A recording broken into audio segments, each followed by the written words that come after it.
Today's episode of the Mind Sculptors podcast is sponsored by TCG Player, your source for all your trading card game needs. Use our link in the description the next time you get your cards to help support the show.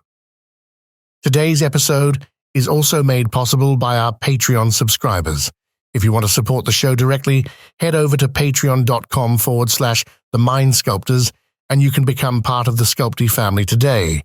Or if you don't want to do any of that, leave a like and comment on YouTube or a review on Spotify or Apple Podcasts as an offering to Algorithm Jesus.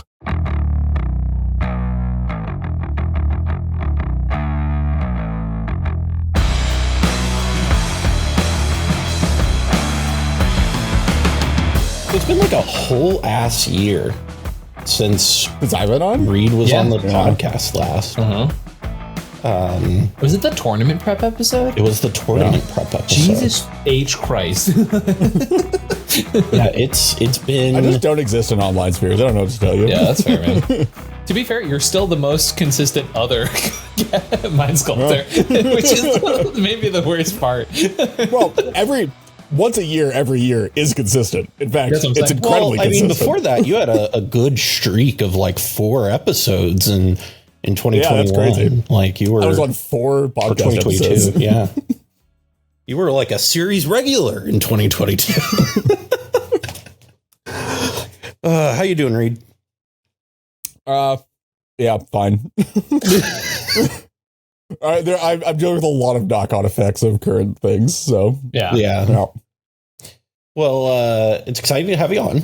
Thank you. So since you were on last, we've kind of changed the format up a little bit. A bit, yeah. And, I came into this basically knowing zero idea of what's going to happen. So, well, you just knew that generally anyway because you don't listen to the show, which is correct. I do not consume CEDH content. It's great.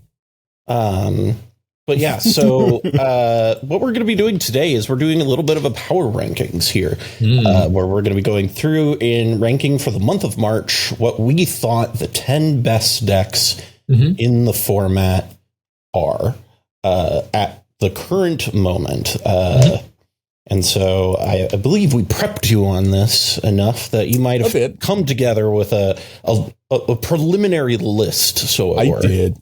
Weirdly enough, I probably didn't ask for enough prep because, as you know, I'm part of the Canadian group of people who are, just very involved in trying to be like as specific about our rankings and opinions as possible with as many qualifiers as we can fit into a sentence. So when you said top 10 decks, I was like, yeah, that's fine. And then I tried putting the list together. I was like, so what does top 10 mean?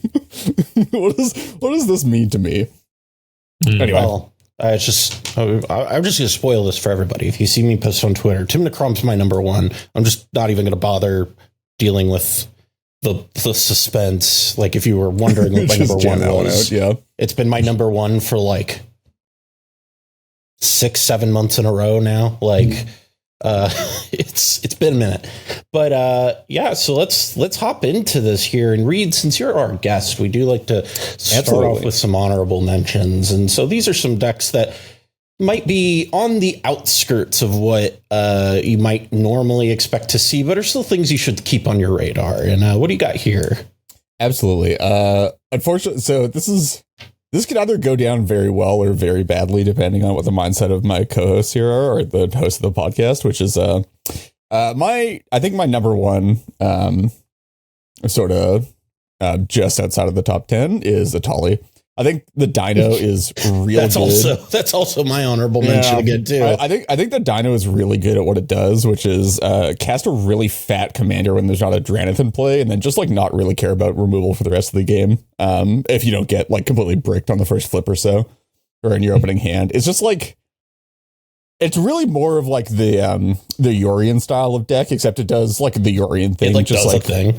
Yeah, sorry. By Yorian thing, I'm not saying that in terms of like, oh, I think this should be directly compared to Yorian. It's just in my repertoire of decks that I have played a relatively high number of games on. It's sort of like the most similar in playstyle to that, where it's just like, I'm just gonna like develop a bunch of stuff that's sort of like vaguely threatening, but you have a hard time like fully recognizing like how threatening it is, and then I'm gonna slam my commander. And if you don't counter it, then it comes down. It's probably going to win the game in the next couple of turn cycles, and you're not going to have much to do about it. And if it doesn't, then I play a lot of mana and a lot of stuff to get it back out. And we're just going to hope to try again in a couple of turns or next turn. So yeah, that was the first month that what was it? Atali made it into the metagame breakdown. Had 19 also, entries.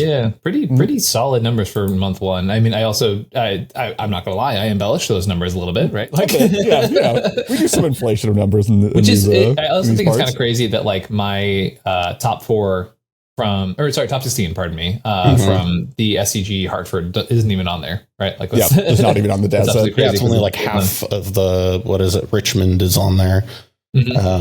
But yeah, like Atali, that's kind of where I'm at too. Atali has like some really solid. I'm like real close to wanting to put it onto my top 10 because it like every time I've played it or played against it, I'm just like, man, this deck is just so fucking consistent. It just does a thing really well, and it either wins or it doesn't really fast. And there is a good quality about that. And like, I mean, 31 and a half top 16 percentage on its first month in the, on this list. Its first like substantial month of data is like a good number. Now it's only got like about a 24% overall win percentage, which is like kind of what holds me back from really ranking it. It feels like it has the McKinnon effect, right? Where like the good pilots are doing really well with it, and like the bad pilots are really just tanking the numbers. So I think it has that problem, but it also has a compounding issue on top of that, which is that Atali is not just in terms of player skill, but in terms of it's really important when you're playing that deck to have a good metagame read. Yeah, which is not necessarily the case for a lot of the other decks in the top 10. Because I don't know about that. It's a relatively broad meta, like currently that you can play it in. Like I think you can jam into a lot of stuff specifically right now because there are like most metas are pretty agreeable to like slamming a large creature and like not necessarily having it countered all that often. Yeah, but I think like if people are adapting or you have like an more singular or idiosyncratic meta where like people are more ready for that kind of thing, it's a lot harder to find success with, I feel like. I don't just like from it feels like one of those ones that like you can't have the meta be too prepared to be slow. I'm not saying too slow because slow metas happen all the time, even with decks that aren't necessarily prepared to play those slow metas. Yeah. And then the meta also can't be too fast because obviously it's just not. So what you're saying is it lives best in mid-range hell. Like absolutely. Which is like why I think it's even I think like it can up do here pretty for decent against other fast decks though. Like I will argue I get turned to Atali out pretty frequently. Well, it's just like how often does turn to Atali convert to a win the same turn necessarily? I want to say like from my experience, like 25 to 30% of the time, right? Like, which is not bad, but right. I guess my thought with, and again, the data's super small on this right now, so we actually don't really have.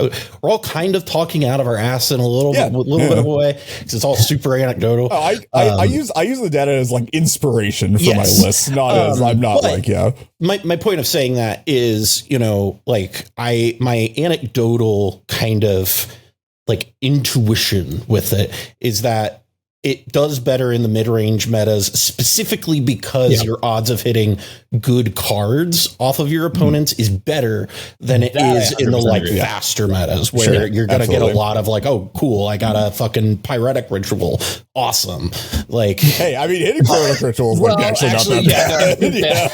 But I've actually won up hitting someone else's pyretic ritual. It's the other like weird stuff where it's just like, oh, I hit like this weird interactive piece that's like not actually like they're playing it because like, oh, I hit an offer you can't refuse. It's like, okay, well, sweet. Cool. Yeah. I was gonna say the mid-range decks that have like a high density of tutors are like sick as hell for us, right? But like also I say and so like my kind of argument to Cal's this is all anecdotal was like I've been grinding tournaments with Atali for like several months now, right? So like not quite just anecdotal for me. I've been playing a lot with this deck. But that being said, like you also don't exactly love hitting the Ristics and the Mystics. Right. And, like, don't get me wrong, they don't suck, right? But like it's not you're trying to like you're trying to be like, everybody, let's all draw some cards and hang out, right? Like that's not your Atali game plan, right? You're trying to go beep with the dino. Also, like you're sort of I don't want to get stuck on this for too long, but also like there's this weird play pattern with Atali where you sort of burn through a lot of mana initially to get the dino out. Yep. And then you sort of rely on the play pattern of like hitting more mana off of stuff or like hitting stuff that converts to mana. And like a lot of the time hitting something like a Ristic Study or a fish doesn't actually necessarily convert to the mana that you need to like continue playing your game plan after sticking the first Atali. Yeah. Whereas like if you hit it on like your third Atali trigger, you're like, oh, okay, great, gravy. Like I'm already set up and good to go. But on the first trigger, you really want to hit like mana, tutors, or like actual just other busted stuff. That's like miscellaneous other busted stuff. Yeah. Moving on, Ian, what is your honorable mention for the month? Oh, geez, Cal, thanks. So I was very numbers heavy this month. You know what I mean? Yeah. I'm not trying to read a lot of the format when there's no like explicitly major tournaments, right? Like there's some decently sized tournaments. Don't get me wrong. We had an 81 person tournament, like a 90 person tournament, right? But like there weren't any 160s, there weren't any 200s, right? There wasn't a lot of that stuff, right? This month. We had a lot of mid-major tournaments. Yeah. April is going to have Punt City, which is going to be big, right? But then also there's kind of like a gap after Punt City too, right? Also, all the online tournaments are doing kind of shite for numbers, right? So I'm looking more at these numbers because, you know, I can't be at every 60-person tournament there is, right? I'm going to do my damn best, but that's not how that works, right? Anyways, all that to say, a lot more focus on the numbers this month. And Thrasios Tymna, five top cuts, right? It's back from the dead. No, I mean, like, genuinely, it's good to see the deck doing well again. People are clearly trying new stuff with it, right? They're not just sort of being like, why aren't the same 60 cards from 7 years ago working, right? Like, spoiler alert, I may or may not have Thrasios Tymna on my like actual top 10 list because I think there has been a lot of innovation with the deck, and I also think that it's one of those ones as well where the stats don't fully tell the story, because I think Thrasios Tymna historically and definitely now has an even larger Kinnan problem than Kinnan. That deck is, sure. I still will say, I think in general, Thrasios Tymna is probably the hardest deck in the format to play consistently. It's like in terms of like the toolboxy builds and stuff. There's just, if you're playing like the mid-range build of that deck, the general issues with WinCon access make it a lot harder to play than like any comparable versions of that kind of deck. Okay, with red, right? I see where you're going with that. Like, there's a lot of depth in the getting from like start of the game or advantage position to winning the game that like a lot of pilots just don't dive into. I will also say, I think that is like so if there is ever a world where there's a dockside ban, that is the deck that gets the most benefit of any absolutely. Right? Yeah, like straight up. Not that that's like really a relevant conversation, but like I just think it's kind of a fascinating. It's not getting banned. But like that's also illustrative of like where the deck is at, right? Like it's a good deck, got solid value, and just doesn't have dockside. The fuck you doing? Like, you say that, but I play Tivit to pretty successfully. There are other decks on here that do not. There's specifically several decks on my top 10 that do not have access to that, right? But like, you know, it's tough for to play. I mean, it's literally tough to play a fair game in a broken format, right? Like, and that's what Thrasios Tymna asks you to do. That being said, it's been doing well this month, so good for innovation, right? Yeah. Well, let's get into this top 10, and Sick, you are our guest for this month, and what do you got here at your 10? So I guess the latter, just as a preempt, the latter half of my list is pretty like flaky / could move stuff up or down. But actually, for the number 10 spot, might be surprising, I actually have Karakushima. Okay. I think that deck, I have not historically rated that deck that highly. But after having played a lot more games than I have like in the previous like a year or so in the past couple of months, people do not seem prepared for cheap commander that comes down early and then just like kills if you can't get off the board. Because I feel like people are sort of evaluating that space with Kinnan right now, and the general consensus is, why would I waste removal on Kinnan? So I'm just like not going to play stuff that like really favorably interacts with that. I'm going to try to do like just other stuff to get around that strategy. And I feel like Karakushima really benefits from that, and just like sort of, you don't have the swords, you don't have Rollick, they just sort of stick both commanders and you die. Even in Ristic Study land, you're just like, okay, draw your cards, gotta find exactly the Mind Break Trap or else you die. The Force Will is not gonna do it. Do you have a blue open full of Flusterstorm? Are you playing Flusterstorm? Yeah, I mean, it's interesting because like Krakashima, if you look at the numbers this month, like 29 or what is it, 297? Yeah, like batting it average, well on, like average like win bad. rate as well. Yeah, I think it probably like the biggest issue it has is probably converting from 16 to 4 and 4 to win. Yeah, but even then, like we've seen historically, the deck has a lot of play at top cut as well. You just have to be piloting correctly. And I think like for the most part, I'm ranking these based off of like peak piloting. Sure. For how I'm ranking them. And I think like Krakashima at peak piloting plus like throw in some decent politics. And I think that deck like still has pretty good chances of conversion from like top cut.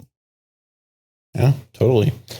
Ian, what do you have here at number 10? I put a deck here that like I kind of want to switch with another one, but like it's fine. Well, I'll talk about what I have, and I think if we're at recording, what do you got? What do you got? I know. We're looking at Atraxa. Atraxa is still a good deck, still performing pretty well, right? It's just had a really bad month. I don't think it's worth kicking it off the top 10, right? But like, I just think people are figuring out how to not let Atraxa players win, right? I still see it. I still go to tournaments and they're like, oh, you got 7 mana. How did we lose? Right? Like, and that happens for sure. But it's still a deck that does have that kind of requirement of like time, a little bit of consistency, right? And like Atraxa players still win games, right? But like, I think it's a deck that's always going to struggle to overperform, right? It will perform. Sometimes it'll make good numbers, right? Sometimes, the known pilots will have a good month with it. And not be cheating doing so. That's it's a good deck. It is. It's a good soup deck for sure. Access to food chain lines, nice and clean, right? I think food chain's actually in a pretty decent spot in the metagame, it feels like, weirdly enough, which is strange in a Ristic Study meta. It's just like, I think people are just stocked up on answers to deal with other things, and then food chains come down and they're like, oh, well, I control these cards, but I can't do shit about it, right? So it's interesting. Anyways, that's sort of a separate tangent, but Traxxa's doing the thing. It's not doing it well, but it's doing it. Yeah. My number 10 is Najeela.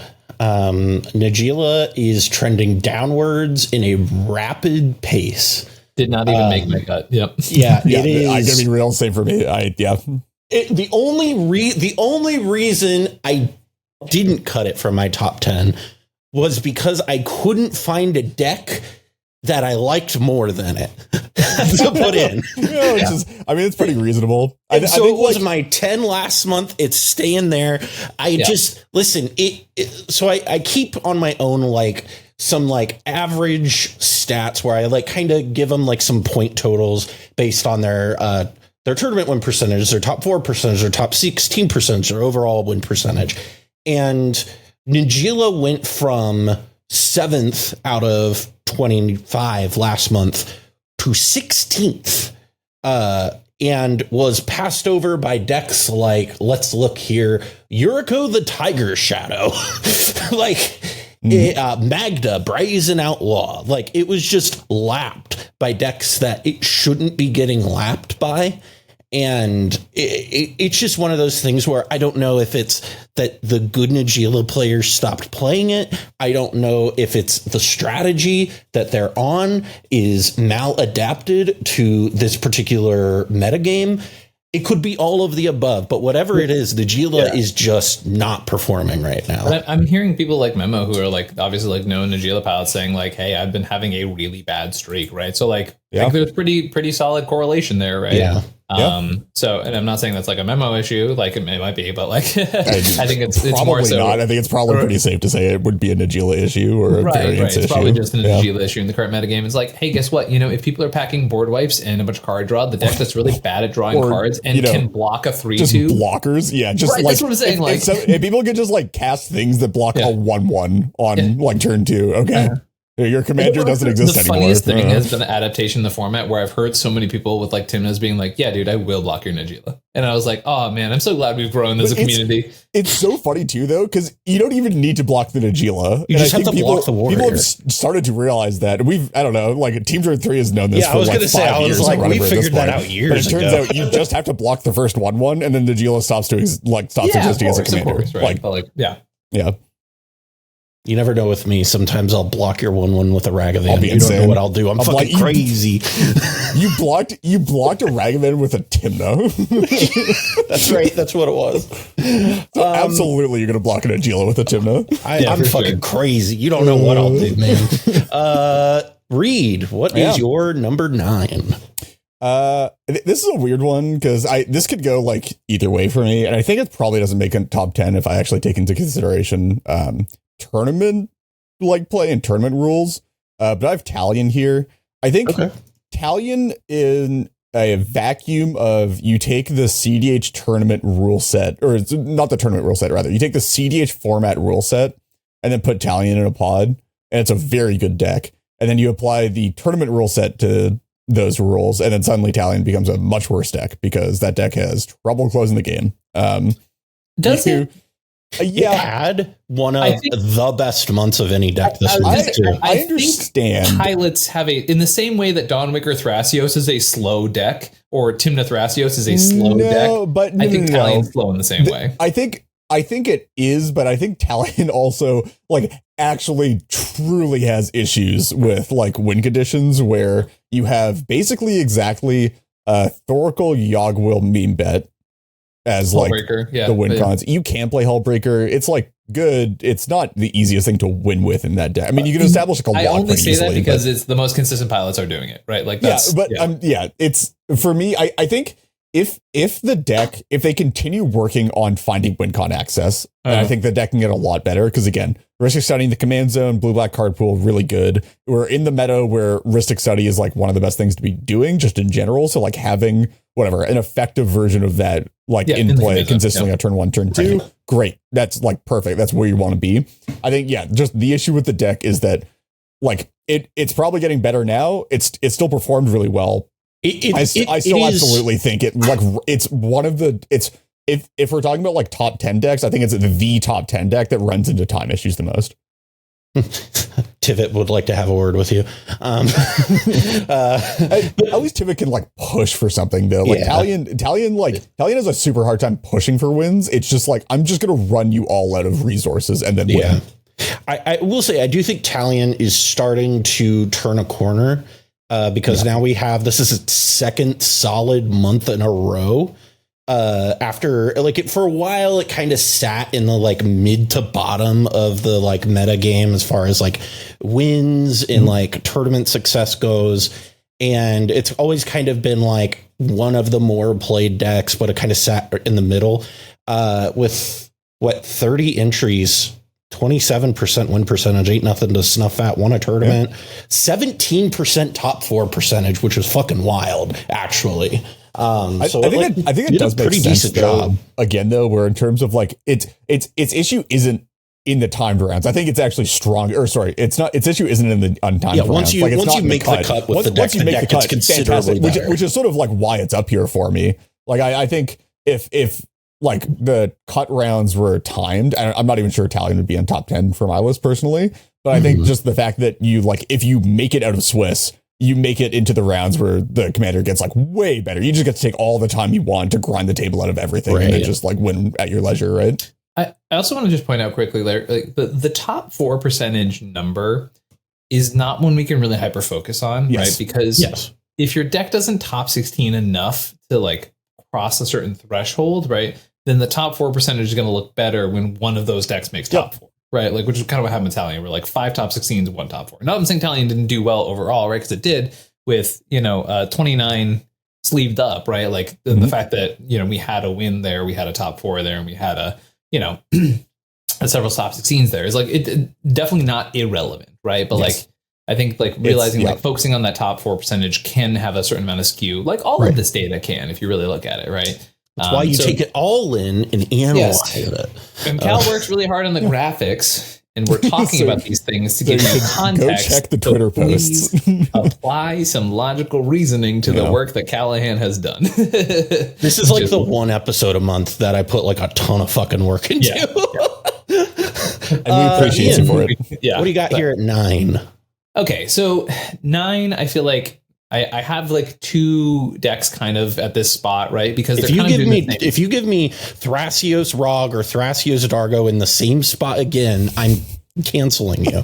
They're not even on my list. Yes, yes. Oh my god, dude, Teamer decks have been overrated for so long. It's probably just underplayed in general. I'm throwing that one out there, but like, the point is, I have Tivit and Devesh Crom here, because historically, I think these are two of the best decks in the format, and they had a really shite month.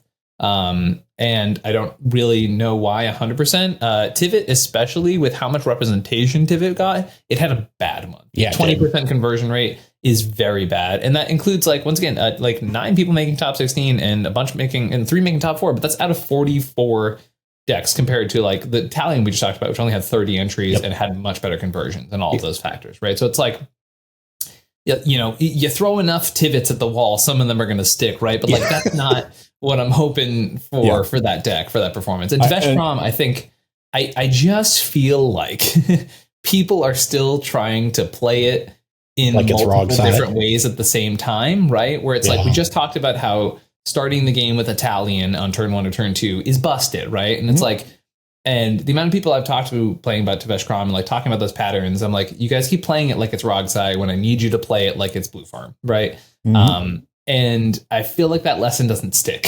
with a lot of people with this deck. And I think it's genuinely being underrepresented and underrepresented by good pilots. But that being said, a lot of people just default to, well, why wouldn't I play Blue Farm, right? Which is like, fair. You know, there are very nice, nuanced arguments about that I do not want to waste an entire podcast on. Yeah. So that being said, I think these decks both kind of fill in that spot of like very good A-tier decks in the format that are just having a bad month. Yeah, absolutely. My number 9 is a commander that I think is going to surprise everybody who watches this podcast. I have Magda at number 9. Magda had a bananas month. Absolutely did. And the thing is Magda's had like a couple good months in a row. And I usually don't like, I usually with decks like Magda that are usually operating in like the bottom half of the like meta game as far as like wins go. I usually see a month like this and then just go, okay, it's an outlier. But we've had 2 months where it's either sat in the middle of the pack, like right, like it was scoring around the same as Nagila last month. And this month, it just like went up there with like Sisse in Italian as far as success. And so I was like, okay, well, let's kind of rearrange our thought process with it. There were some other decks that I just super thought did not need to be in the rankings. Dargo Thrasios was one of them. And Magda had a great month. And so it moves up. Your 31% win percentage is hot out of Magda. Like those are good numbers for Magda. It's what, second highest on the list, right? I want to say it is second or third highest. Yeah. It's like one of the highest. Dargo Thrasios with a 13% conversion rate. Let's go. Yeah. Dargo Thras had a bad. You know who else had a bad month? Is Malcolm Timna overall. Yeah, like I was like, you had this, I was actually like 2 months in a row. Malcolm Timna has been piss poor bad, and it's wild to me. Yeah, I felt great with it playing it the other day. I was like, this is sweet. You get I think the deck's super well positioned, and then I look at the stats, and it's got 5 wins for the month. Like, I also think people are building it like it was a year ago. And so this is the thing. Malcolm Timna is one of the easiest decks to misbuild of all time. It's so you have 2 extremely powerful generic value engines in the command zone, and they ask you to do some very basic things. They ask you to put creatures on the board, preferably evasive, and that's it. Yeah. And then hopefully play some number of pirates. You don't even necessarily have to. You probably should play like 4 or 5, whatever, or at least have them in there. And it gets so easy for people to just be like, I'll just like sort of chuck this like 15 card package that's sort of terrible. And then I'll never get meaningful testing data because Timna is the best commander ever printed. And Malcolm is like a very consistently a turn 1 Birds of Paradise that's also an evasive attacker for your Timna and cast it on turn 2 after turboing it out. Like, it's just like, all right. How do you evaluate your testing slots? All that to say, Magda had a good month. And Magna's my number 9, and I expect it to not stay there, but I will be pleasantly surprised if next month I look at the stats and go, oh, Magna's still here. All I'll say is it's also made my list. Okay, that is the type of month March was. Reed, what do you got here at number 8? So the reason I did so much talking there because it's bled over anyway, because my 8 is Malcolm Timna. Okay. Yep. Deck's good. I think it suffers from a lot of misbuilding and like semi mispiloting. It's one of those ones where it's like it's really easy to get to a serviceable level of play with the deck, because again, it does a lot of the heavy lifting for you. All you really have to get used to is the iffy access to win conditions, which it just sucks, has the potential to be great, and people make it serviceable. And, you know what I mean? Because the whole thing is it's so difficult to. It has the Timna Thrasios problem, but like even worse, where like Timna Thrasios like has power in the command zone, and that always made it difficult to evaluate opening hands and like meaningfully improve past a certain point. I think Malcolm Timna is like even worse on that front, where like there's even more of the power front loaded into the command zone. And it's super easy to just get to a point where you're just like, right, I'm just going to turn around my commanders every game and just power, like sort of figure it out. Tivit is power in the command zone too. The difference is, it's consistent power. Yeah. Well, it's that it's generic power. It's power that doesn't push you in a direction. So you have to know the direction you're going in. And so if you don't know that direction, your opening hands can be so milk toast. Yeah. Also, if I see another Malcolm Timna list not playing Displacer Teferi, I'm gonna have a blood burst in my brain. Like I don't understand. It's the most clean win con in the colors. Like genuinely, it is. Like if you think Thoracle is the clean win con, you're high. Like it must be high because I won a bunch of fucking games over the weekend with it. I don't know. It's like at this point, Thoracle isn't actually that good of a win con. You just have to be playing it because it's efficient enough to make it into everything, and it's and also you have Grand Abolisher, so it doesn't matter. And it's Grand Abolisher, and it's hate resistant, so you're sort of just like mandatory to like have it in there just to dodge people playing random stuff. Yeah, but it's not actually like the apex of like what you're looking for in terms of consistency and actually getting like getting. Well, let's number 8 for you, Ian. What do you got? I knew it was going to be on yours. That's not as high as I thought it would be, honestly. I mean, I'm realistic about the deck for sure, right? Like, no, I truly took adore the step deck. that I couldn't take. Putting it on, I mean, Reed has. I would argue not maybe played me in the finals because I had a turn in that game.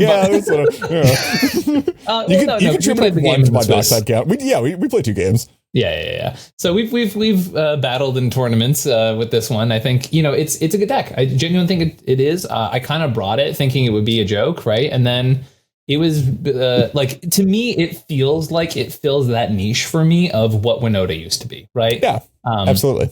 Where it's like this sort of 2-color, semi-explosive, atypical, like just attacking on a different axis that folks are used to. And I'm not saying it gets like wins because people get confused, right? It just it's a creature combo deck, right? And also it's a non-deterministic storm deck. And also it's like, whereas Winota used to be like, okay, people aren't ready for combat. People aren't ready for like X, Y, and Z. They don't play enough removal, right? Whereas like that used to be the Winota thing that she would sneak by on, right? The meta adapted, people changed, et cetera, right? Whereas Atali attacks in the sense where you're just like, it's exhausting. It is exhausting for your opponents. And like your opponents just run out of stuff. They're like, yeah, this is the 3rd time they've done this and I can only have so many fucking forces. Also, like any deck that makes Twin Flame a win con with your commander is like good at some base level. Like, and we're getting another one. I know, the new one I'm so excited about. Me and Phoenix have a group chat and he posted that in there and you were just like, I'm so glad I can finally talk about this with you guys. I know. I saw that in the spoilers like a month and a half ago because I'm working on Outlaws of Thunder Junction with Wizards and I was like,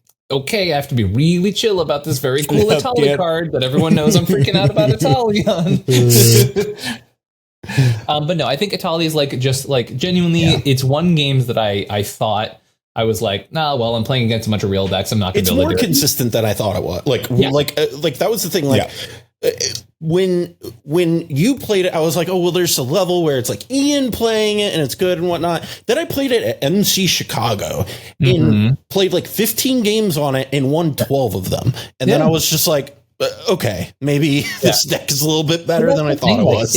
It's a Swiss crusher, right? Like, I don't know if it's always going to like do the top 16, right? But like both tournaments I brought it to that had like Swiss rounds, I ended in first and second place in the Swiss, right? Like it's, I don't know, Dino's good. Like it's also, I need to get the T-Rex. I guess it also just popped in my head. I guess that deck has like sort of a weird politics buff in a lot of ways where you aren't like, you're not as directly. So like, for example, if you're playing Rograk, like Timna Rograk, you have no political power because you're just going to kill the table. And they're just like, okay, well, you're just trying to get us to like burn interaction so that like you can kill us or whatever. Itali's like weirder than that because it's just like, oh, you're just trying to like not die. And like, who knows if you can kill us, but like probably we have another turn, right? So like maybe we should listen to the Dino player. And it's just like, well, there's also the case of being like, there's like when you're playing, it's like Tim Narog. It's like, well, you don't, I know you don't have an answer for this, right? But it's like with Italia, I'm like, you have an answer. I could get their answer, right? Like, which is kind of funny. My number 8 for the month of March is a good old deck named Talion the Kindly Lord. Also this is my going up. Talion is moving back onto my list after dropping off. Just crushed it this month. I don't know what to say. It fucking crushed it. Great month. If you play Talion the Kindly Lord in this metagame, fucking good job, guy. I don't know what to say about it other than it's like it's Ristic Study in the command zone, right? Like we talked about it a good deal. Like the deck is good. I played a good deal against it in tournaments, and card's good. I'm gonna save more chat for when it comes up on mine for sure. Okay. Reed, number 7. What do you got? Number 7 is the other Osprey list. I put Tivit here. Tivit just above Malcolm Timna. I think I'm still probably in a place where I think just the WinCon access is always just way too important to me. I played a fair bit of both of these. I've definitely played more of Malcolm Tim than I have of Tivit. But a decent amount of Tivit. Just feels really nice to have like actual access to a WinCon. 100%. Obviously, you lose like the early game power, but people aren't running mana drains, man. I don't know. Well, it's also people probably like, should be, but like you're basically always going to resolve a Tivit if there's not a Draneth down. And then it's just very easy to ride that to the win, especially with like oofs around or whatever. The issue I've seen is people are starting to do the thing where they're like, I got 6 mana, I got to cast Tivit. And I'm just like, that's not how the deck plays. I'm sorry. Did you say starting to? Well, they've been doing that shit for 2 years, Cal. I mean, a great example. I top 16. I top 16 with this deck over the weekend, right? I did not cast Tivit a single time in that event. There was just no reason to at any point in the game. Like, and I was just like, all right, I'm not getting I've had plenty of mana, plenty of points. People are like, oh, Tivit's coming down. And I had the advantage of being like, hey, you listen to my podcast, right? When have I ever advocated for that? What I've always said about like Tivit the deck is that, the most important part about the Tivit deck are the intermediary value engines at 3 and 4 mana. Because you like look for those and it turns out, you don't actually have to have your commander. You just get to play really good Esper cards with an insane finisher when you have the access. Yeah, which is one of the reasons I have not been playing Tivit lately, because genuinely a lot of the conversation around Tivit is like, cool, you just don't play Tivit. And it's like, why the fuck am I playing this deck? Why would I literally just waste the command zone? It's just like the perfect deck for me, though, because both of you know that I am a blue-white control player at heart. And having the blue-white control finisher in the command zone, it hits me just right. It's so perfect. But good old dream crawler on steroids. It's a dream crawler in the command zone. It's great. Ian, what do you got here at number 7? We got the good old Throb Dixilus, Captured Kingpin. Wow.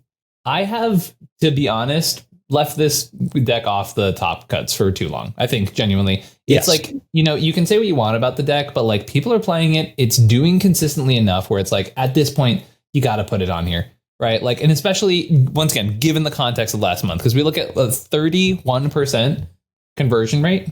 31%. Are you kidding me? Like, you know, I don't know. Yeah, like one tournament win, one top 4, right? So like, you know, it's another Swiss Crusher, right? Like it's one of those decks where you play it. People go like, oh, I keep going for my win tempt and taking 1 damage a bunch. Oh wow, Ob won because they have 13 cards in hand. Who would have thought that would have happened, right? You say that it's a Swiss Crusher, though, dragon. but it's got a 205 win percentage. Like just flat win percentage, which is bizarre given the fact that it's got like a 30 or a 318 top 16, right? You see what I'm doing, Cal? Yeah, I see what you're doing. I want you to explain it for This our is the radio ceiling. listeners. This is the floor. Sure. Big Okay. ceiling, low floor, right? Itali problem. Anytime there is a Cal, 2-color red deck that has like how many problems Rakdos decks have had with everybody under the sun wanting to play them because look, it's Rakdos decks. It does cool Rakdos things. What? I need to buy like I literally just did a session with somebody today where I was like, yeah, you can like sort of budget out this deck and like pick it up over time because Ob is really good at that. You play like a bunch of shitty little dudes that are like, you take 1 Draft damage, I draw a deck. card. Not nearly as bad as Orvar is at that, but it is draft.deck. Close, honestly. Like, and was, like, also probably it's better 'cause- playable on like Orvar. So like, I guess I will say I have never had the urge to just play a Rakdos deck outside of like you Rakdos literally mid-range. just described that you were a blue-white player. Like, Yeah. of course you don't have the obviously. Well, I played Rakdos mid-range in Standard and in that doesn't count. Explorer. That's the blue-white of Rakdos. It really is. You land a Shieldred and you play Thoughtseize. Yeah, like, That's the deck. Children, Like- Thoughtseize, and Fable. Like, yeah, of course you're playing that deck. Like, what are we? That's not Rakdos. So that's just like It's just design mistakes in the past 2 years. Yeah, Deck. Yeah, like it's not. I don't see the issue here. I played one of the best decks for 2 years, so clearly it's that's. I also have Obnixilis here at 7. It's moving up a spot here for me. Like you said, Obnixilis, really good month. Yeah, I gotta say, I played against it a couple times at Calling of the Week, and I'm just like, this deck is, I like the deck. I think it's good. I think it's weirdly well positioned, and for all of the reasons you mentioned. And I mean, sometimes you just play a Cataract Parasite in your commander, and everyone's like, "You can't beat me in the Ristic Study meta." And you're like, "Dude, I got 15 cards. What do you mean?" I have your Ristic Study, and I have his Ristic Study, and my commander will kill you in one hit. now just imagine if Shieldred was 1 damage instead of 2. Oh my god. You're obsessed with the bad card, and I need to tell you, Not a bad card. It's won me a lot of games. In Pioneer, it's actually an all-star. So Won me a lot of cEDH games. I don't know what to tell you. I'm sure it's great in Conquest. That thing everybody plays. Reed, what do you got here at number 6? I mean, I feel like this is not to be unexpected, but I have Roxa here. Yeah.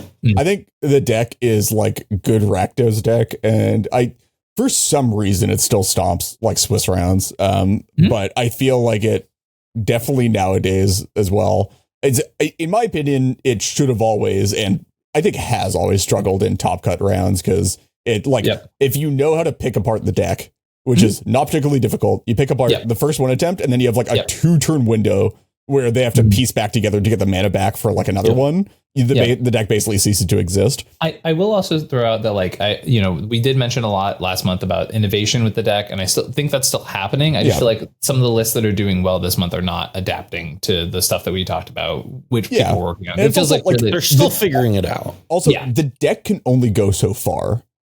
True. Like it only continues to work at doing what it does within a relatively narrow band. That's and there's so a lot true. of innovation That's you so can do true. within that band, but like there are hard caps on what that strategy ends up doing, right? Because at a certain point, once you push too far outside of that, it's just like, okay, just go play Blue Farm. Because it's just like you just shouldn't be playing the Rockside list anymore. But yeah, I mean, it's still like, the fastest, like the fastest gun in the hybrid, West. most like consistent, whatever, like Grixis deck in the format, Grixis plus deck in the format. Yep. It kills people when they're not prepared. Sometimes you can't be prepared enough because you just like can't afford to throw the mulligans in the way that it happens. It takes advantage of that really well.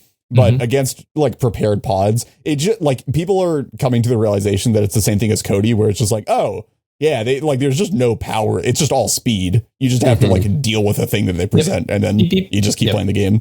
Yep, 100%.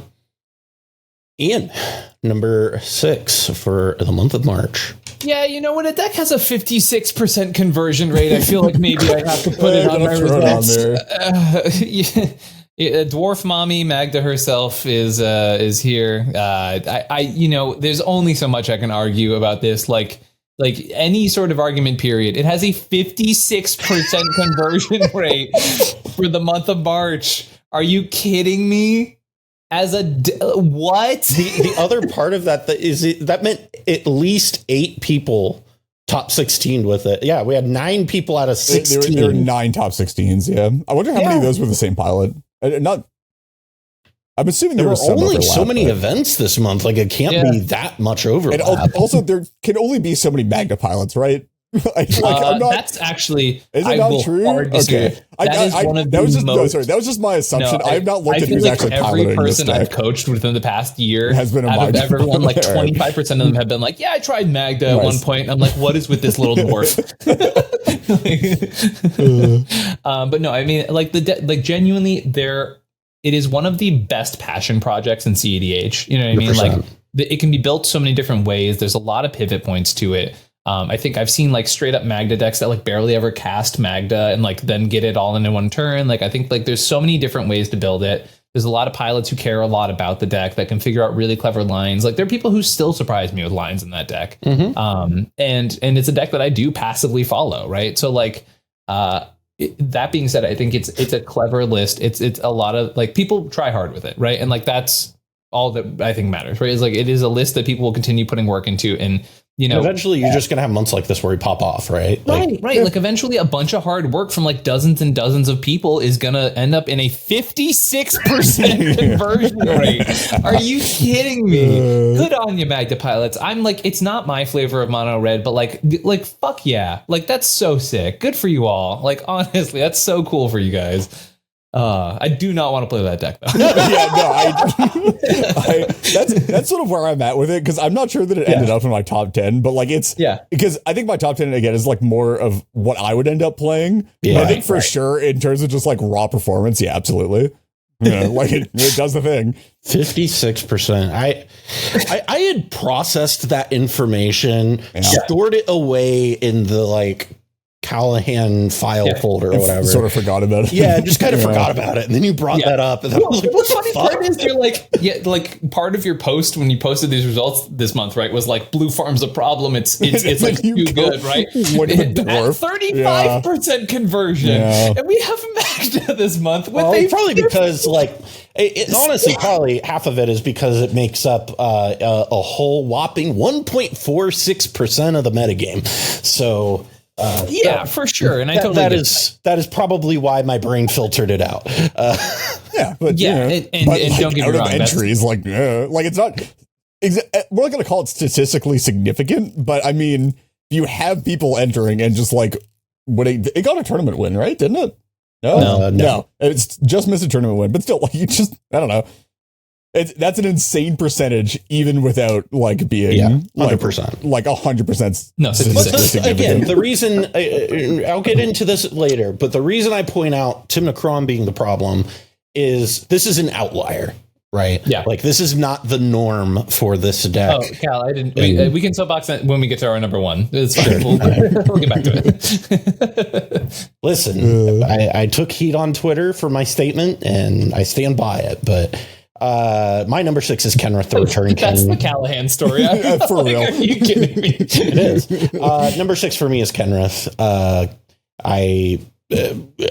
It's Kenrith, guys. Like it's 5 colors and it does a thing, and it's down a spot for me, but it had a fine month. Like nothing to write home about. It's like it literally had one of those months that are like right by the book, right? Like it did exactly the fucking deck, though. Like that's what literally how this deck works, right? Yeah. It just does one of many things. Yeah. But enough people do well on it that it consistently is up here. Yep. And it's a deck that I've on this channel, like, and again, this is a month where there was a lot of stuff that I just was not in love with in the metagame. And so like Kenrith was one of those decks, but then it also, I'm just looking at it and I'm like, all right, I think I like it more than Nob and Talion, and like I guess it's better. And so just by like that strat, like that alone, it ends up here. So it's just like, it just does enough of the right stuff to stay relevant, I guess. Yeah. I don't feel strongly about it. You did mention like meta share earlier, y'all. Like, I just want to point out that Kinnan and Blue Farm combined make up 21% of the decks registered. Fifth of the metagame, just like not even, like, but that's not even like wins and shit like that. I'm talking about like literally people who showed up with these decks, right? So like, I think y'all are falling into a self-fulfilling prophecy with a lot of these things, right? Yeah. People need to push themselves a little more. And don't get me wrong, like play Blue Farm, it's a consistent deck. Play Kinnan, consistent decks, right? They're going to do well. I don't know. Kinnan's a consistent deck, but... we'll talk about that later. Moving up to number 5. Reed, what do you got here? I get to have my patented Canadian take or Torontonian take, which is I think Thrastimna is at 5, but not necessarily every build or any like builds that people actually ended up playing in tournaments. The highest positive yield of Thrastimna is what you're referring to, right? Yeah, highest possible yield, and I think that the build that I'm talking about is Morgan's current build. Just because like I think it actually is just like insane innovation on how the deck should be functioning, and it is moving in a lot of the right directions. I'm not going to go too far into it, but it's like a really weird but effective hybrid list of like Soul Cauldron, Razaketh, Hermit Druid, Devoted Druid, plus Thassa's Oracle Demonic Consultation. It's like the weirdest layering you've ever seen, but all the pieces I get where you're going with pieces fit together. I've seen that deck specifically has hardcast Razaketh so much. And like, Morgan loves hardcasting Razaketh. I've seen Morgan hardcast Razaketh more than any person. That version of the deck has hardcasted Razaketh like more consistently than I've seen like any other version of Cats, like any deck with a Razaketh in it. It's actually insane. And it does it like to great effect, because it turns out when you get into mid-range battles and you're playing like the or like the commander known for producing mana that isn't like specifically Kinnan. It's like the 4-color commanders that are known for producing mana. It turns out they're just like slamming an 8 mana thing that like is completely uninteractable once it resolves, and it's very difficult to interact with on the stack. Yeah, just kills people, wins the game. Yeah. So I think the deck's really good. I think highest possible yield of Thrastimna I think is a pretty good 5. Yeah. I won't argue. You know me. I love me a good Thrastimna. I'll play Ancient Tomb in the 99, but I love me a good Thrastimna. I think it's fine. Like the deck's off of Oof now, right? So do whatever you want. I don't know. Well, I was never on Oof. I wasn't one of those. I wasn't a follower. I was ahead of the curve. I'm only playing Oof if my commander is a Crater Hoof behemoth, if you know what I mean. Number 5. Ian, what do you got here at number 5? I got the good old Tantar Talion. That's it's you're rating. When a deck has a month like Talion had, you kind of got to give it the respect it deserves. Now, it's only top 4 and only win were Wounded Satellite, right? So like context. But I have seen the deck perform very consistently, right? Like that is the thing, right? It is, a patient player who can play control at an expedient rate is going to do well with this deck, period. 100%. Right? Like it is a deck that will reward good play from good players. There's going to be games you can't win because you can't turn the corner fast enough, kind of like Reed was mentioning earlier, right? But like you start the game with a Ristic Study, and it turns out a lot of things are going to fall in your favor, right? Like that is and also sometimes your opponents just fucking kill themselves on accident, right? Like they do it a lot, and they're like, oh yeah, going for this breach line. Oh, I got to fight over the breach line. Wait, I'm at 2. Yep. The hidden mode is also just a stacks piece for like half the win cons of the format. Right. So like that's a big part of it too, right? So like I have a lot of respect for the deck. I think, once again, it is one of those decks that has a really high ceiling, right? That's my thing with Thalion, is the ceiling is very high. Now, like, one of the things keeping me away from it is like we kind of talked about earlier, right? The win con density, right? I like a deck with win cons, right? Like, I like having my win cons be something I can push for when I need them, right? Which is why I've been off Tivit lately, which is why I've been lower on Thalion lately, right? Because those are decks that are struggle with that. Doesn't mean you can't build the deck that way, right? You can still make innovations and changes to like push for that type of game plan, right? But like at the end of the day, like it's a deck that people are going to do well with. And like there's a lot of games that just like you can plant Italian and then just sort of be like, doop, doop, doop, doop, doop, right? Like if everyone's going to take a long time, you're just like chip away. And here's my Thoracle Consult, right? Like I thought you were going to start singing a Music Man song there. But no, I think the deck's good. You just got to put the respect on it, you know? Yeah, 100%. My number 5 here is Rog Sai. This is the highest I think I've had Rog Sai in a hot minute. But again, when a lot of other decks are just playing poorly, Rog Sai had strung together a few good months and put together some like strong performances as far as like consistency. They kind of dropped off there for a little bit, and then I think it kind of turned back the corner a little bit. But I mean, I still stand by. I think it's the Dallas Cowboys of cEDH. It's gonna get you to the playoff, and then from there, good job, friend. You got there. Proud of you. But you know, don't expect to make the next round with this deck very often. But that being said, I do think a competent pilot can take it really far. And I do think competent pilot, I do think the base level for where it can get an average pilot is farther than most of the other decks that we've played. Yeah, the floor is really high on Rog Sai. Yeah, that's exactly it, right? Like it's going to do that thing in the Swiss, right? It's my number 4, so I'm just going to talk about this now, right? You know, you're going to see people like Deverick and like Zane who are going to continually like do really well with these decks, even though they are not exactly well positioned in those top cuts, right? And even then, you do see them like sort of get stuck in those top cuts, right? Like these pilots who are known for playing these decks pretty religiously, right? And at the same time, it's, you know, you're going to have this deck just fall short a lot of the time, because there's when you're playing against people who are predisposed to be able to take out these things, they're not doing like the bad, I'm going to mulligan for a Flusterstorm thing, right? Because that's not how like top 16 pods are going, but they're also not going to make little mistakes, right? Because they are in a single elimination, do or die, I cannot afford to fuck up moment, right? They also, sorry, I don't mean to cut you off. Okay. They also don't have a timer to let them to be push up against, right? So the table can talk more through this stuff a lot more in a top 16 than they can in a Swiss, right? Because they aren't like up against the clock. They don't have to worry about it. Yeah. There's definitely like less like I wouldn't say about like talking through situations, but there's definitely like there's pressure to get your game plan rolling as you bump up against like the 20-minute mark in a round. And like, I think this is one of those points that focuses on like 2% of games. I really don't think that's like it's like really not actually that. Yeah. But I mean, like, but that being said, though, Rog Sai is a deck that like its whole thing is winning and losing based off of those small percentage points, right? Like it is kind of playing Moneyball in that sense, where it is trying to, you know, highest like take as much advantage as you can off of the smallest input, right?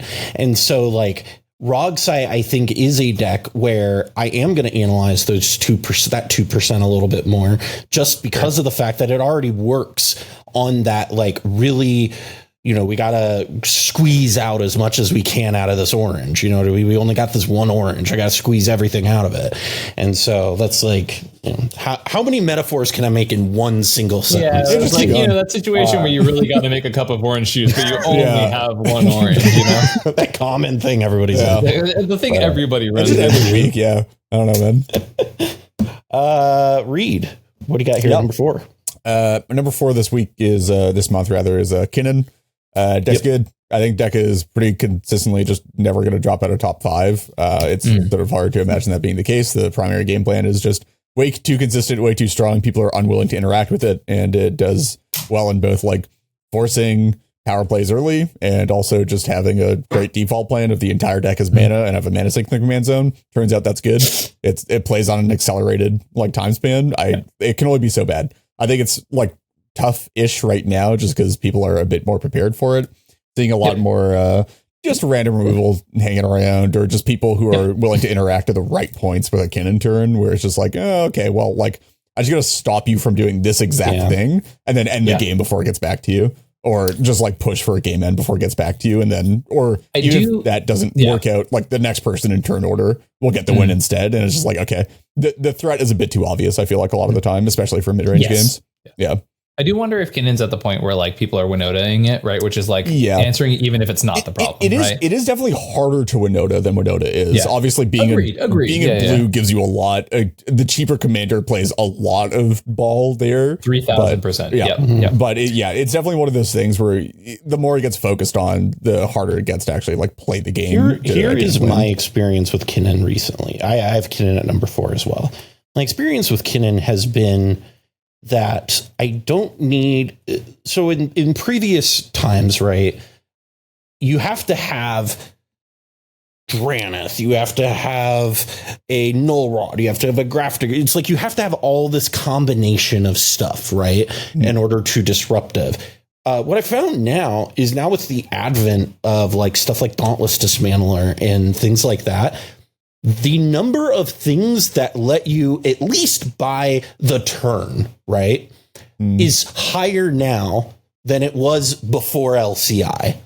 And that I can chart plot a chart where LCI happens and then Kinnon like drops off a fucking cliff. And I think it is in no small part because of cards like Dauntless Dismantler. I don't think it is that card in and of itself. I think it's a conglomeration of that, along with Blind Obedience, along with Grafdigger's Cage, along with Draneth. It's like the combination of everything is there's such a high density of these effects now in decks that Kinnon is having a hard time of sidestepping that stuff as easily as it once did. See, I don't think it has anything. No, if I'm being honest, I think it is 100% that it was a deck that did very, very well, very publicly, right? Like it was the culmination of, not to sound arrogant, but like I did post a video that got several thousand views that was like, hey, I just won the largest tournament ever with this deck. And also there was another one in the top 4, right?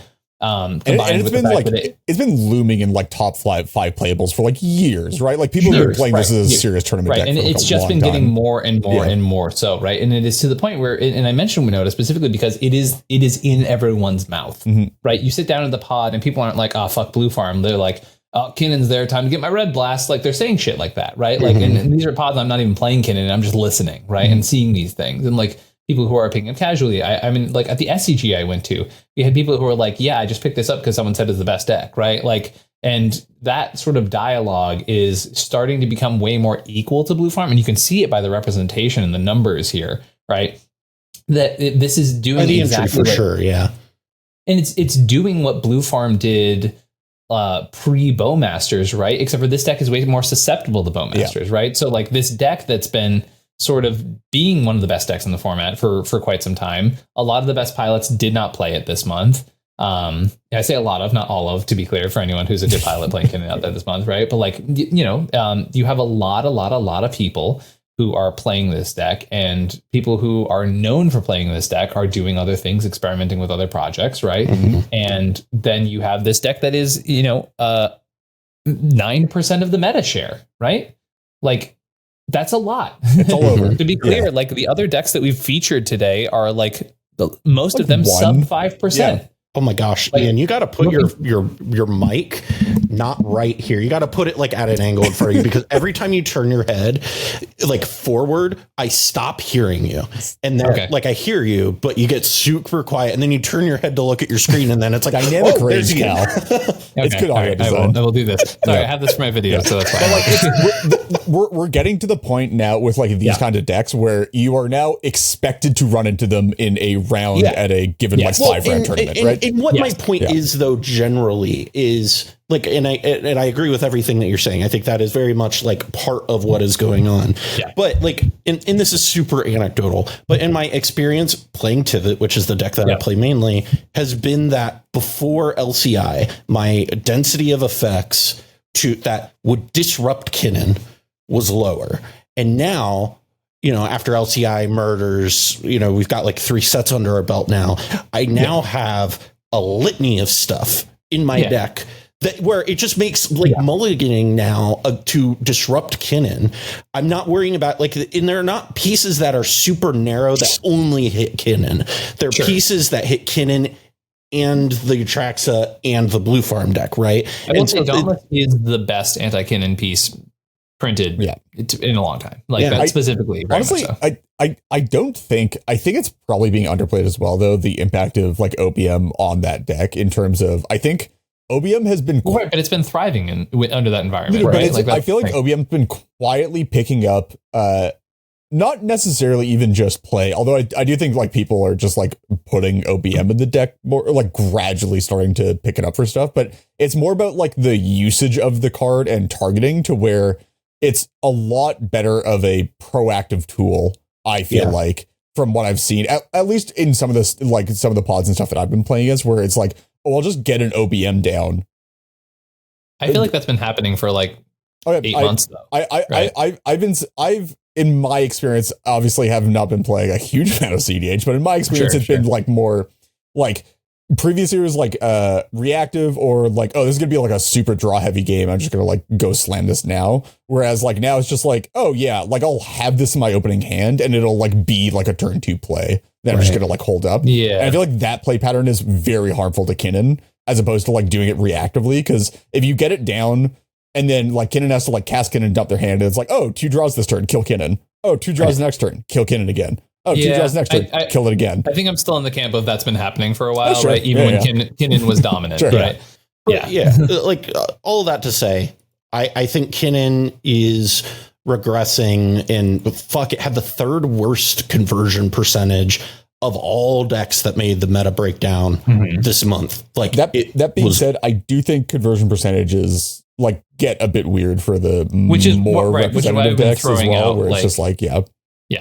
Which is why I threw out the fact that it's 9% of the meta share, right? Because like that is a huge part of this, right? And it's also it's a much more accessible starting deck versus Blue Farm as well. Sure. So like a lot of new players are getting into the format on Kinnan. Everything you're saying is true. And I also have, anyway. Number 3, Reed, what do you got here? Cool. Wait, did we do, we did do 4 for everyone. We didn't do your 4, did we? Yeah, my 4 was Kinnan. Oh, yours was also Kinnan. Okay. And then you did, and then yours was Rogsai. Right. Yeah. Cool. I'm not high. So my 3, it's high on life. My 3 is a Kenrith, but more Kenrith as a stand-in for generic 5-color pile. Excluding one, which we'll get to later. But except for the generic 5-color pile that you play. Yeah, exactly. It's hard to beat 5-color card quality in general, and it's a lot like the deck. The 99 without a commander is a lot easier to play 1v3 on than Kinnan is, or like a lot of stuff below it. You just edit. It's way more flexible. You can build the deck to do basically whatever you want it to do in the meta game, because you can switch out win cons and strategies with impunity. You have the widest possible variety of interaction suites that you can tune. It's just, if you tune it correctly, it's just really good.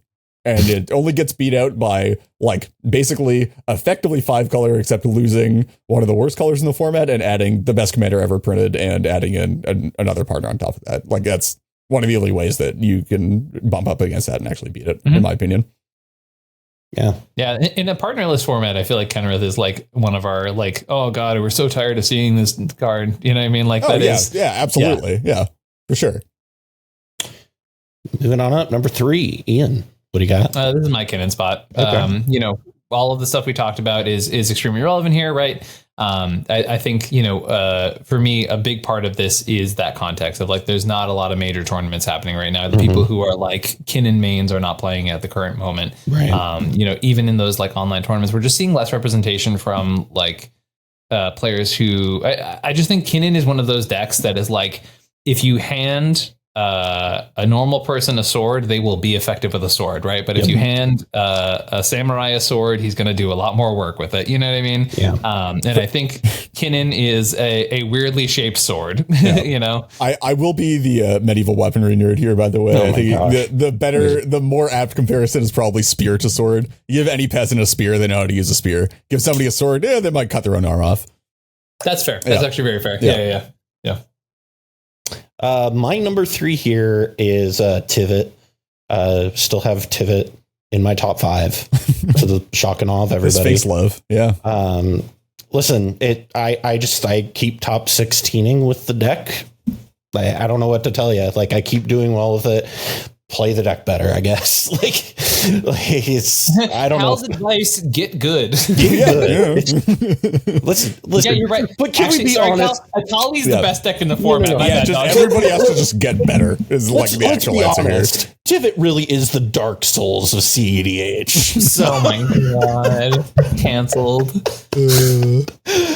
Yeah, I mean, Tivit had a bad month. I've given it leeway for much worse months. And I'm going to continue to stand on my podium of Tivit is a good deck.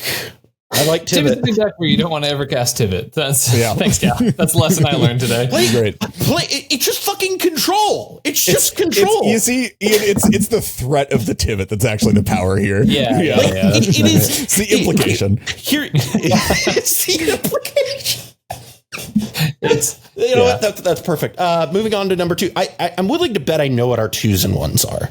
Yeah, probably the same. Yeah. I just so everybody. I haven't heard either of them, so I so would 3, assume so. 2, 1. Sisay at 2. T and K. Nope. T and K at 2. No, you have T and K at 2. All right. Show your mouth. Checks out. Show your math. I think it's super arguable. I think Sisay's the better deck. TK's good. I think Sisay's the better deck. Especially since we're counting like every version of Sisay under the same banner here and assuming that you can switch between them at will and play all of them to the highest degree. Yeah, absolutely. Sisay's the better deck in my opinion. It's so much more flexible. You can fill so many more niches. It's powerful in basically every situation. We've gotten to the point where the minimum effective pack. I'm not going to do the entire Sisay rant again on like whatever a third podcast in a row. But the deck is incredibly flexible. The minimum effective package to make Sisay exist as a commander is like the smallest it's ever been, and will only continue to get smaller as they print better legends that you would be playing anyway. It's incredibly powerful. You have like an entire Sisay tutorable win condition that is composed of basically all good cards that you would almost want to be playing anyway in a lot of other decks. Right. And it gives you access to playing all the best interaction, all the best win cons that you want to play. You don't have to play whichever ones you don't want to play. You get to play if you want to be. You can be super uninteractive with normal interaction and just only activate Sisay and just win out of the command zone if you want to. It probably is the best Dockside Abuse deck in the format. Like a Dockside in that deck goes so much further than basically anything else. Like absolutely, right? Weird. Yeah, it's Tymna is an insanely good commander, yes, but it doesn't have the same type of flexibility and true mid-range grind. We're ready for me to drop my hot take. Sorry, this just reminded me of that. Damn. I think, given the current metagame, Crom is better than Tymna. Okay, Braden. This is not. I'm not applying 2018 logic here. I'm applying 2024 logic. I mean, 2018 logic was also Crom big, draw card, and hit people to death, which I think is probably where you're going. Yeah, but right. It's not Crom big. It's Crom turn 2 potential high. Crom draw off. Everybody being like, well, I have the answer to this. No, I have the counterspell to stop you. And you're like, cool, I've run 5. Thanks, guys. I think you're going to be hard pressed to convince me that you're going to be hard pressed to convince me that this is actually great because now I just get like free reign because Ian can't talk. You're hard pressed to convince me ever that Tymna is not the most busted commander of all time. But I absolutely think that Crom is better now than he has been for a long time. Sorry, I just love the smoke drifting up from in front of your face. So that was a candle unrelated to the fire alarm that was going off. I was literally about to comment on that. Was just like, Ian, are you sure you need to like leave? No. Lua just set something on fire downstairs, so that's fine. Yeah. Okay. Yeah. Listen, I agree with everything you're saying, but the numbers don't lie. So this is where my rant is going to come in, right? I think. Well, so here's what it is, right? I think you are always going to see, and this depends on the metric you define this list on, right? This is exactly what I was disagreement on the logic of how this works, right? Because if the logic is what is the best idiot-proof deck, it's Blue Farm. Yeah, period. Absolutely. It does not matter. It's not even close, right? You can take any Joe Schmo off. Like I've seen so many people be like, "This is my first tournament. I top 16. I top 4 with Blue Farm." Like it is not. Yep. It is just the best idiot-proof deck in the format by far, right? It is also really good in a good pilot's hand, right? Like I'm not saying the deck's bad by any means, right? But like to say something, right? It has the highest floor in the format by far, bar none, not even fucking close, in my opinion, right? But what it doesn't have, and this is where I think Reed is popping off about, is like the flexibility that if you put a smart pilot behind Sisay, they can do fucking anything. Right. Sure. Like they can you can tell I'm passionate about this guy keeps dropping F-bombs, but like this is it is one of those decks that like showing Ian. Yeah, it really is, right? Like but like the amount of pivot potential in Sisay, the amount of times you can be like ridiculous. So I'm like we're definitely coming from the opposite sides of the Sisay spectrum, right? Like I'm team Tutor Chains 100% of the time. Reed's team Clan Chowder, which is like they're completely fundamentally different decks with the same goddamn commander, right? And both of them are top decks in the format. And both of them use the commander as well and use it disgustingly. Exactly. Yeah. Right. And like one is like, cool, you can have a Ristic Study. I can win through that without casting a fucking spell. And the other one's just like, cool, here's the best colors in the format. And also the backup plan is broken. Yeah. It's like both things are insane, right? And both decks are good, but they're also difficult. They're also two of the hardest decks in the format to pilot at 100%, right? The best Tutor Chains pilots can tell you every card that they can get off of their Sisay activation without looking at their deck. Yep. Right, which is not an easy thing to do. Like the amount of times I've coached 30 legend deck, absolutely. Like the fact that like you need to know how these things work. That's why every time I'm coaching someone on Sisay, I'm like, print out your deck list, play it with your friends, have it right next to you, so you can be like, okay, cool, here's the threes, because you got to train your brain to do that. I spent years playing Dawnwaker and having to know that like if I finale for 2 at this point, this is my win position, right? And like this is the stuff. This is my other argument / not necessarily argument, but comparison is, in my opinion, current Sisay is the sort of like the end state of like years and years of development on Thrasios based like just toolbox mid-range decks, right? Where like Dawnwaker, TNT, even like just like you know just Teamer Thrasios, like all of these decks that have like existed forever and people have been tinkering with, and like they've always been some of the most flexible decks in the format. Sisay is now at a point where it's that plus all the explosiveness that you could ever want with like access to like literally everything that you can do. And it does the toolbox out of the command zone, which was always the thing that Thrasios couldn't do. Thrasios draws you cards. It doesn't actually help you versus like stacks that's in play or bypassing the actual interaction. It just got you volume of interaction or volume of cards to go over it. Sisay just bypasses all of it. Right. And if you have restrictions on casting and stuff like that, like Thrasios can help dig you out of it, right? Yeah. But Sisay hits to a point where if it has X amount of mana, right, just by making your land drops, you are creating an inevitability, right? And that's what makes Sisay so good, is that you get to that point where it's like, my command zone will win, period.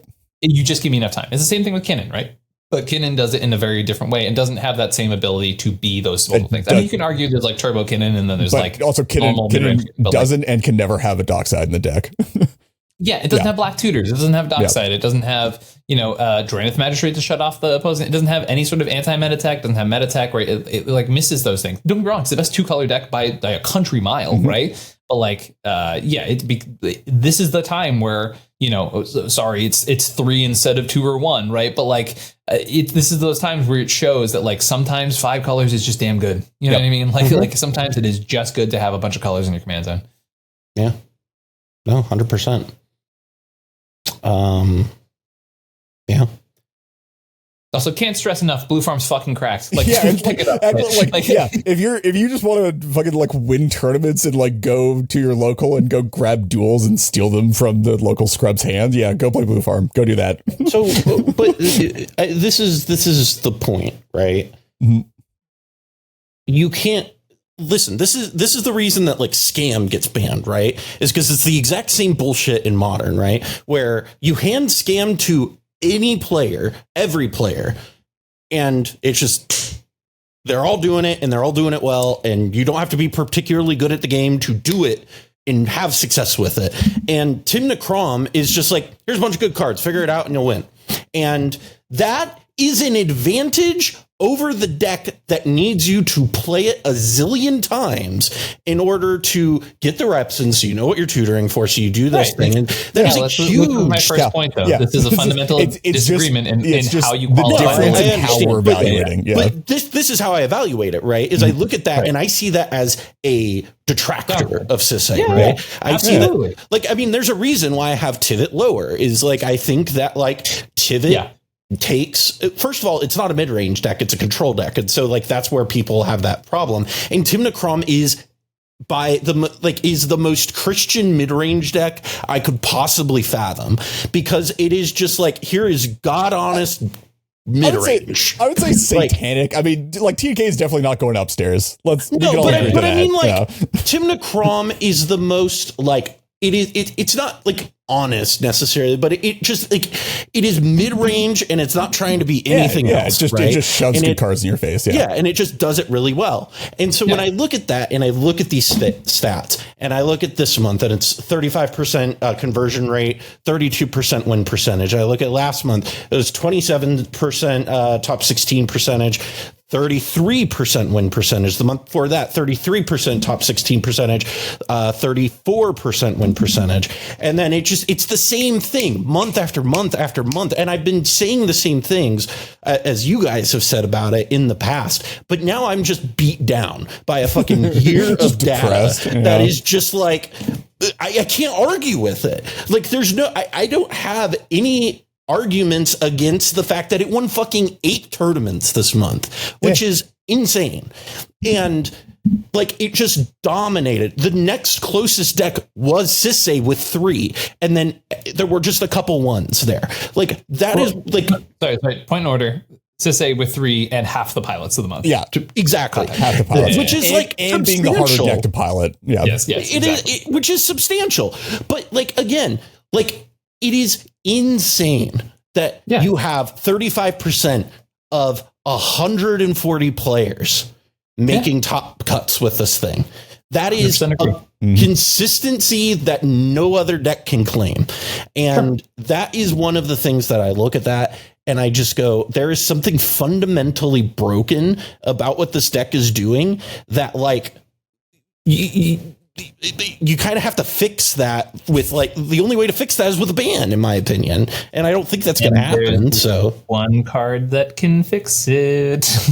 And I've gone on this rant so many times. Yeah. If you want to fix Blue Farm, you just ban Bowmasters and the format autocorrects. We're fine. It turns out when creature decks are actually playable again, you get a bit of stuff, you know, a bit of room to work with that isn't just doing the insane spell-based thing. I mean, that is when Blue Farm's numbers started skyrocketing. Like, that's when it went from every creature deck in the format died because they printed a card that even the threat of people putting it in their decks means that you can't bring those decks to tournaments anymore. It's insane. Yeah. Yes. It literally was like every deck that answered Blue Farm got literally arrowed to the need out of the format. Like, I cannot, like, And I mean, like, we fucking said this. I saw it. It was literally in our set review. The first time I saw it, I was like, oh, yeah, creature decks are unplayable. And I've had to deal with people doubting that and, like, denying that for, like, what? Like, we're at, like, half a year now. No, I remember, because you and I had a whole conversation about it. And I was like, yeah, I fundamentally agree with you. And I said in the podcast, people were like, Ian, you're smoking crack. And I'm like, okay. He's been Canadian brain, dude. We've had Ian brainwashed for months. Like, less than a year later, and it's exactly what we fucking said. Yep. It's like all the decks that like did exactly what we fucking said. It's almost like we know what we're talking about. It wasn't hard to see either. Like I think the actual answer is a lot of people had never actually meaningfully played a creature deck and were like, oh, either those decks were dead already, or no, this is fine. It can't possibly be that bad. And it's just like, no, you play a creature deck once. You play like you register a Llanowar Elves in your deck like once. You're just like, no, none of that. To be clear, I think the meta looks healthy as fuck. Like to be honest, I think like general play pattern, diversity in general, like a 12% representation rate for top deck is like honestly not that bad. Like it's starting to verge into troubling. Like, yes, not problematic. It's at the troubling point now. For me, the comparison point is always I lived through Flash Hulk. Grinding tournaments during Flash Hulk. That deck was putting up like 2 in every top 4, 5 of every top 16 or whatever, like anything like that. We're nowhere close to that right now. It is it is unhealthy, like getting unhealthy. Team K is like not great to be like the best deck in the format, but it produces decent play patterns. People are just trying to kill each other on turn 2. Absolutely. Yeah. And I think that is what that was exactly what I said on Twitter was I think people who care about CEDH should be, I believe it was either alarmed or troubled by this. And either wording you pick for that is like the same is it is putting up alarming numbers. And I do think that we should be paying attention to that. My point is like, if you care about the balance of healthy. That and like the play patterns of Blue Farm are not unhealthy, right? Like it is just good at doing the fair game better than other decks, right? So when you take these other decks that are doing unfair things and attacking it, that's when you see Blue Farm fail, right? Like those are the games in which that deck loses, right? So yes, like it is a very good top deck. And like, yes, I've recommended it to people more than I ever have in my entire career because genuinely like it's hard to look at a new player and be like, yeah, no, don't play the best deck right now if that's what you want to do. Like, right. Like it is easy to do that, right? Especially for new players. Like to be clear, once again, we talked about the idiot proofing concept already, right? Yeah. But my point is as far as best decks go, it's not fucking flash hulking people. It is not invalidating entire archetypes, right? The only archetype the Blue Form doesn't invalidate archetypes. Bowmasters invalidates archetypes, right? But that's just a card that exists in one of the fundamental colors. Right. And I compared it to Scam, and I know that there are people already in the comments that are like, well, Scam invalidated cards. You could just rip your hand apart. And I do want to point out, like, this is not Scam, but like it is putting up Scam numbers in terms of like its representation and how ubiquitous it is. And so like Scam wasn't the problem. Fury was the problem, right? And I think Bowmasters is the Fury. Grief is still sort of a problem, but like absolutely Bowmasters but, like, is the you know what I'm saying? Like there were entire Fury of archetypes that Fury just made unplayable, right? And now, come for the hot modern takes here, but like actually, right? Like it's MTGO creator now. So we're going to be seeing some MTGO content on this channel. Get ready. I do fundamentally agree, and I've said this for as long as I've been like putting my voice out there in public on the online CEDH platforms, whatever. Is that the CEDH metagame is healthiest when the best decks are mid-range decks that want to play somewhere in the range of like turn 4 to turn 6, because it gives you opportunity to get under them. It gives you opportunity to get over them. It gives you opportunity to work through them with like whatever you have built around. As soon as you end up on either side of the spectrum, too slow, too fast, things start degrading, start looping back on each other, super like fair. really unhealthily. They start self-reinforcing. The mid-range metagame is probably the least self-reinforcing and gives you just the most ability to be flexible and like do new stuff. I will put one more like personal button on that, right? Which is like all of this is true. I agree with that on a fundamental basis 100%. I also agree that if Orcish Bowmasters left the format, we would still have mid-range decks be the top decks in the format, and we have a much healthier metagame. Yes, absolutely. 100%. Now, here's where I'm going to end it. Here's where you know that I think Tymna Kraum is the best deck by like a lot. Is I am in the process of taking apart Tivit to build Blue Farm.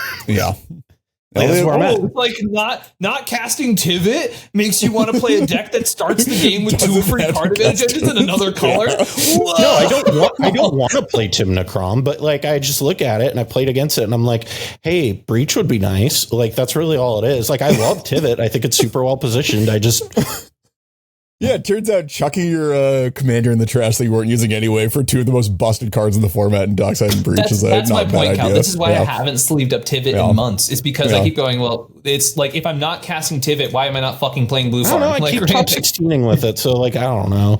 It's... when I stop top 16ing, maybe then I'm not getting into this. That's not relevant to what I just fucking said. That's not how it works. Oh my goodness! It's just like, well, I keep eating soup. There's no, like, yeah, I'm not malnourished. I get all my vitamins. Okay, understood. Oh my goodness! Great talk. Absolutely. Thank you for coming on, Reed. Anytime. It's always great having you on. For people who are not familiar with you, don't know about the content that you were involved in, how can people find you out on the interweb? Well, first of all, good. I don't want to be perceived, but also if you do want to perceive me, you can find me on, I don't know, Twitter. I don't post, but you should follow me anyway, at the Sick Robot Twitter. I'm on the Into the North podcast, Into the North, like the card. You can find it anywhere that podcasts are published, including on YouTube. We have a Discord. You can find it through that thing. Team Turn 3, sometimes here on the Mind Sculptors. If you want more of that, I have done some commentary on gameplay and podcasts and stuff. On the Mind Sculptors. Annual episode. Hopefully I'll be on more often, but we'll see how that works out. And then, I think that's about all I got. We love having you on, so... Ian, you've talked about coaching a lot today. If people want to, have you coach them for not Punt City, because Punt City will be happening the weekend before this comes out. So, for the Cowtown Throwdown, how can people find you? So hey everybody, I do CEDH coaching full-time / doing the content creation grind as my full-time job. You can find me on YouTube over at youtube.com/ComedIan MTG. Lately I've been really high on tournament reports, but also cut my teeth on doing top 16 breakdowns, which will have dropped another one of those either last Friday or Monday, depending on when our lovely Callahan decides to edit it. But you can find me for CEDH coaching. Had a lot of successful clients lately. I'm trying to get a bunch of interviews from a bunch of them, but very, very happy clients as of late, and a lot of folks who are doing really well at tournaments with a little bit of extra prep. What's so funny about that? That's not what's funny. I'll tell you in a second. Hold on. Okay, sounds great. Finish your spiel. For those interested in taking that next step for CEDH coaching, you can come find me. If you want to be on the tournament grind, all that stuff. It's something I've been doing for. I think I'm the longest grinder who's top ranked on the Eminence circuit by like a pretty healthy amount. Easily. Yeah. So you've been doing this for a pretty long time, and been pretty consistent for a really long time too. So come find me. I'll let you up for success. So find me at comedianmtg@gmail.com, find me on Twitter, Discord, all those places. Check out the description. Yeah. The description. Check out the link tree. All the places. No link tree. I don't. The link tree. No, I have you in our collective link tree. Let's go. Jesus Christ, man. So what I was laughing at is as a lot of people who follow us would know, is I was dogging on the name Cowtown Throwdown. And my wife texts me as we're sitting here, and she just goes, "Still making fun of an event I see, trying to make enemies." Always, yeah, of course. Cassidy's always the voice of reason. To be honest. Okay, I'm still mad about your fucking previous non sequitur comment, because it's like saying, "Yeah, I've been doing all these knife fights. I know I've been doing a gun, but I've been winning my knife fights. Why would I switch over to a gun, Ian?" Listen, man. Why do I need... Listen, this flip phone's been doing everything I need for 20 years. There's no Oh no! It's the perfect metaphor. This has been the Mind Sculptors. Get the fuck out of here. Bye.